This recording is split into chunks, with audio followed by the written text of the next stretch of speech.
the LIBOR market. And I think we now have to look further and see whether we should strengthen these powers considerably on top of what we've got at the moment. But after a resurgence of shareholder activism, like these protests against Barclays pay deals, the business secretary Vince Cable says it's shareholders, not the government or regulators, who should hold management boards to account. But before answering to shareholders, Barclays boss Bob Diamond will have to answer to MPs at the Treasury Select Committee on Wednesday.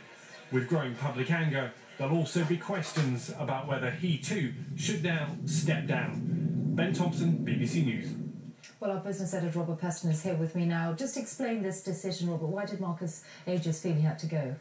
Well, in his resignation statement that will be released tomorrow, as I understand it, Marcus Agius will say that this market rigging scandal, the disclosure that Barclays managers were lying about the interest rate that Barclays was paying to borrow, has dealt a devastating blow to this bank's reputation. Now, in those circumstances, it was clear to many politicians and to many shareholders that somebody at Barclays had to carry the can, and Marcus Agius decided last night the buck stopped with him.